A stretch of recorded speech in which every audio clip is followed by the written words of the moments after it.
So then, colleagues, now it's 6 o'clock at least in Zurich, Switzerland, different times, different places. I welcome you to the last session of this day. Now, the church bells are just started to ring over here, so I hope this does not disturb you. Let me just very briefly introduce our first speaker, Joshua K. Smith. He works at the Kirby Laing Center for Public Theology in Mississippi, and he is a theologian doing research on the field and the question of ethics of AI and robots. And he also tries to build an interdisciplinary community that will work towards the regulation of technology leading to human and ecological flourishing. That is what I found on a homepage. You also host a podcast under the title The Dolores Project, doing dialogue with international scholars about the possibilities and pitfalls of robot regulation. And you also serve as a senior pastor in Mississippi. I'm quite aware of your work, robot theology, find that most fascinating. And I found that there's also another book project in the pipeline on violent technologies. I don't know whether that has been published yet. Not yet. Okay, but we're looking forward to that as well. Okay, thank you. So now the floor is open. What you hear in the back, just to as a last final short remark, is the Großmünster tower, the church tower in Zurich. But now I'm muting myself. Oh, thanks everybody for having me. I just wanted to share. I try not to kill everybody with PowerPoint. There's so much to share about this, and a lot of this information is either stuff that I've experienced in my own body, systems that I've worked with or done research on. So a lot of this stuff is not in a lot of the dialogues about AI, and I know it's not the most enjoyable conversation, but I'll try to make it conversational so that so you guys can ask questions, because I know that there's a lot of concern around this, and even things that Beth was sharing earlier. But this is a very therapeutic discussion for me, because it's something that I lived and experienced, although it's been over 12 years now, when I was in the U.S. military. So, and when I was going through all that, I didn't really understand it. But now, in retrospect, I'm able to understand and process some of the things that I went through. And so we'll talk about some anthropology and some metaphysics and ethics that I went through and believed. And even in the next paper, I think I'll probably identify with some of the things that I experienced early on in my career in the military. So I just wanted to share a couple of things with you. And this goes back to Heidi's work and Beth's work and others, is that the narratives we discuss in regards to technology matter a lot. And so sometimes we don't think about the films that we make, the games that we play, and those type of things, and how they affect our kids, especially young men and women who are in the process of finding their identity and understanding themselves. And so when I was 17, I was approached by some recruiters. This was at the height of the Iraq and Afghanistan war. And I wanted to be either an artist working on comic books, or I wanted to do something with robotics. And that was something that I was into in high school, and programming and different things with the local factory here. And I didn't have the economic means to go to college. I'm the first one in my family to actually graduate high school and then go on to pursue higher education, but we didn't have the means for that. I also didn't have the grades for it. And so recruiters knew that pool of people existed in our areas. And so one of the things that they would do is we'd have to take the ASVAB, which is like the entry level test to get into the military. And then once you were forced to take it, they would basically hound you into signing up. And so lots of money, lots of bonuses. And this is basically how I paid for my education, was through the GI Bill and spending over 1,000 days on active duty service and deployment to combat theaters and different things like that. So it did accomplish its purpose, I want to say that, but I'd already bought into the narrative before I signed those contracts when I was 17.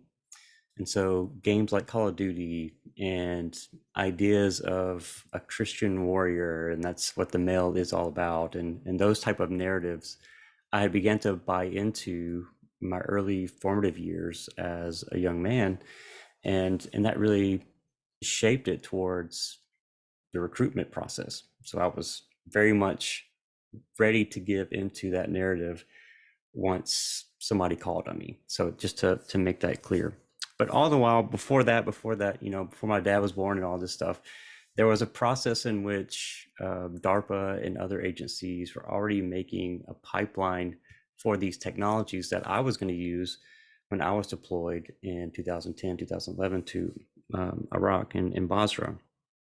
And so William Godel was one guy who, during the Vietnam War, you would drop him in and he would get these contracts, and he's the one who led to the development of the AR-15, the Armalite rifle, Agent Orange, which was used to kill all these crops. It was actually manufactured in a place not too far from where I used to live. Raytheon was in my hometown. So I have all these connections to the DoD and DARPA just from growing up, but it's also part of, my culture in the US and the West. It's also a part of my family heritage. A lot of my family served in the military. And all of this is kind of built around this idea that we're supposed to be a part of this system, and that we're supposed to make sure that we help others become a part of this legacy. And so we're trying to make sure that we protect our families and keep all this stuff away from our borders. And so I like to see it as two narratives. So on one side, you have DARPA, which these two books are really important for this conversation as far as modern technology, although they're not often connected. One is a book about the economics and politics of Walt Disney World, and one is about DARPA and its connection to advanced technologies. And so Stephen kind of connected this a little bit, but what we often don't hear is from the formation of cybernetics in the late 1940s to the conversations at Dartmouth and all the other projects that come up, they are funded by the DoD.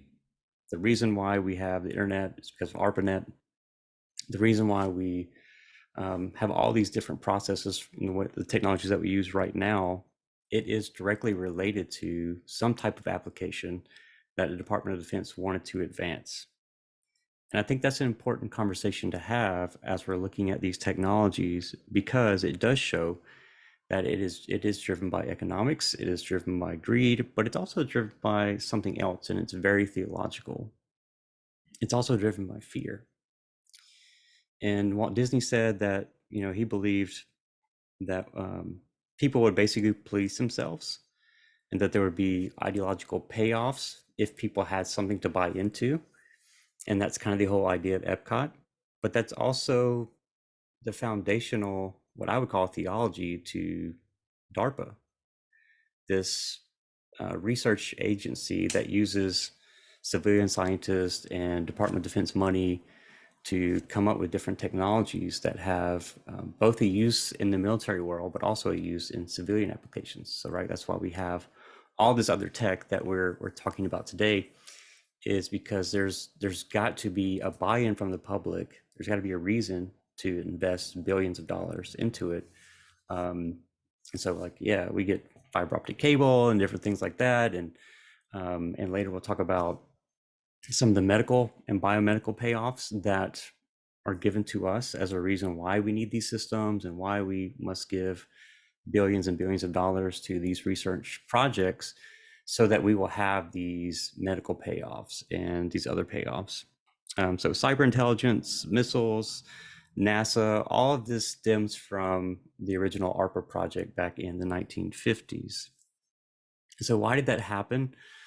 It's because of this little thing right here, which is Sputnik 1.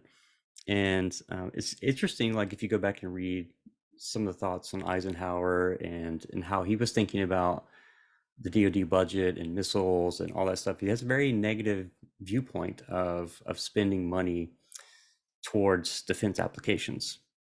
Okay, well, that quickly changes after the launch of Sputnik, when some of the advisors were saying, "Hey, look, see what Russia's doing." You know, there was this fear after this satellite launched, even though the research agencies at the time knew about all this technology. Right, there was the Lockheed technology that they, you know, we were always spying in some ways, and even our government today will spend untold amounts of money to invent cables that can, you know, take data from a phone. And there's all types of projects that are now declassified that you can look into, and some that are still classified that you won't know about till later. But these projects are all about trying to prevent this right here, where we were surprised by a piece of technology.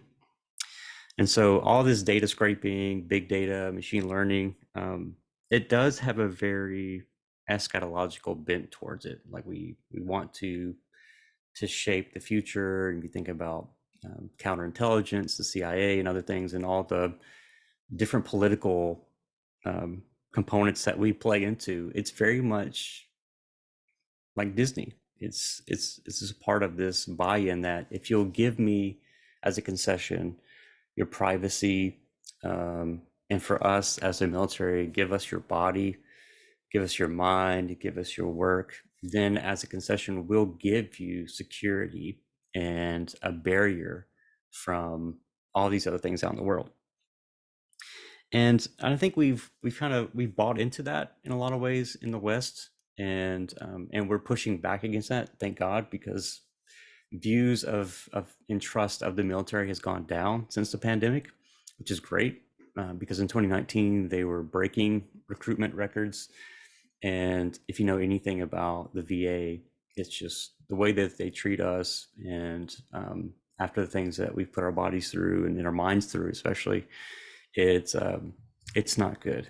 It's not good, and it's definitely not biblical. But I think there's some implications for adopting these philosophies of saying, yeah, but I know I'm giving my data, I know I'm giving my body, I know I'm giving access to my life and different things, and who cares what these guys at Google or Microsoft or whatever are doing with that in partnership with the government. But I know a lot of people feel that way because they do value their freedom. They do value all those things. But I think there are serious implications for that. And so I want to discuss them real quickly. But before I do, let me just explain how the DoD works with some of these technologies, because even recently, Beth was sharing the story about the false news story about AI and drones. Guys, there's always a human partner attached to these systems. And so we don't work in isolation. Like, we don't just throw a system out there. We definitely have things that could be fully autonomous. There's lots of debate about what autonomy means, but basically that it can make decisions on its own. It definitely could do that, and we don't use it that way. And there's a reason for it, and it kind of goes back to responsibility and all those things. But even how we're using it today. So there has to be a human operator who can take responsibility. There's a chain of command that has to be followed. But still, there's lots of moral and ethical issues surrounding how we use algorithms and how we use AI and big data. And if you talk to anybody in the Air Force or the Navy and how they're using AI, it drives all their decisions. Now, it's not the AI making the decision, right? It's just giving models and predictions and those type of things. But it has now become like a checkbox of moral due care, saying, okay, well, the predictive model said that we have a casualty percentage of less than 30%. Okay, so we're now approved to go for this strike based on that percentage. And so, like we said many times over today and yesterday, these models don't really care about the men, women, and children in which you're going to take on these strikes. It doesn't care about any of those things, right? It's just producing a result. And so I think that's problematic.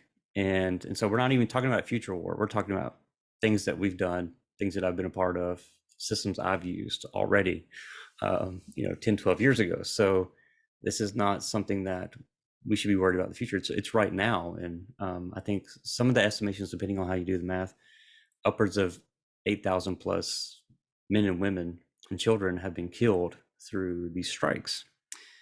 And that's an issue for me as a theologian and a pastor, because one, we really suffer with our post warfare care.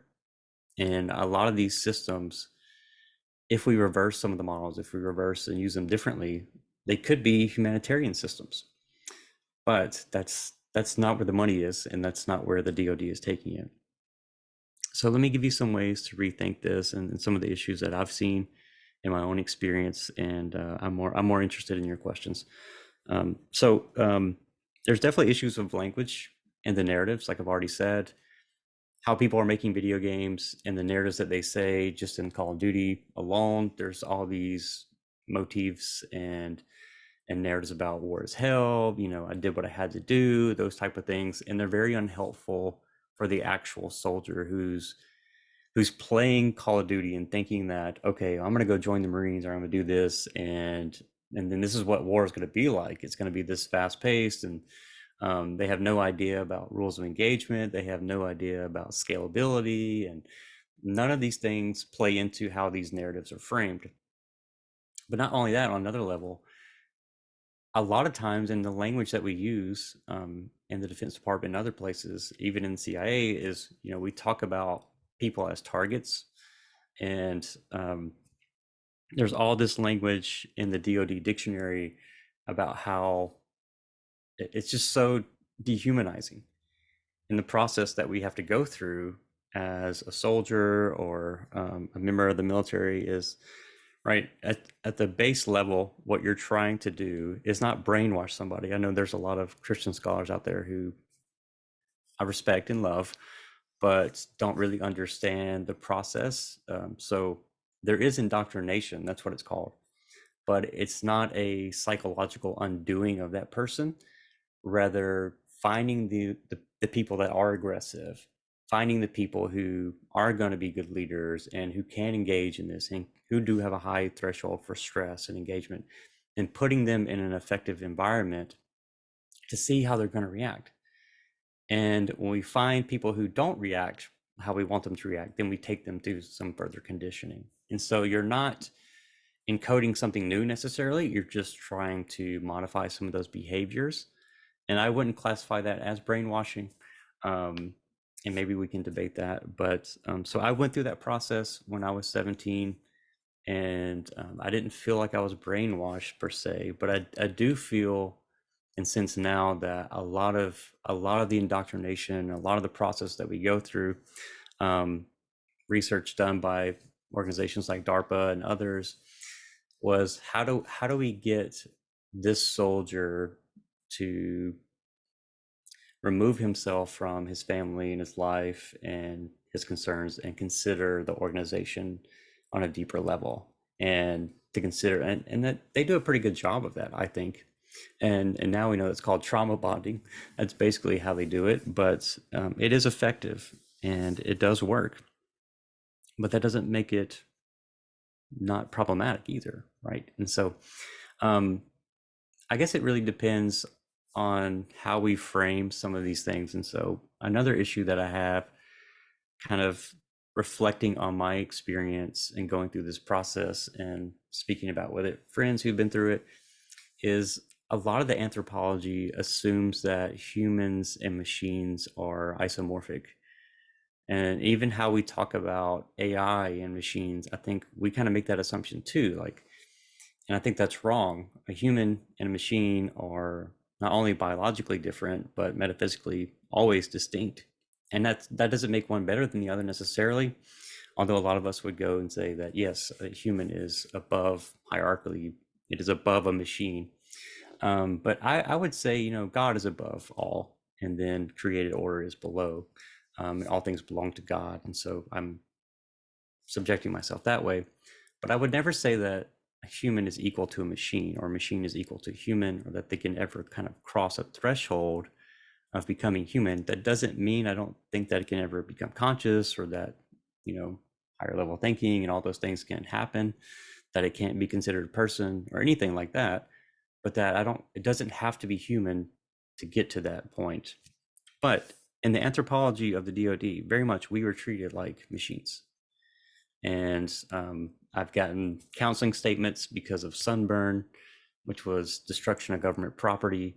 I mean, just everything baked into that philosophy is that this person is a machine. And so our weapon systems are, it's not like we make them persons, but they are part of myself. And so I'm responsible for this system.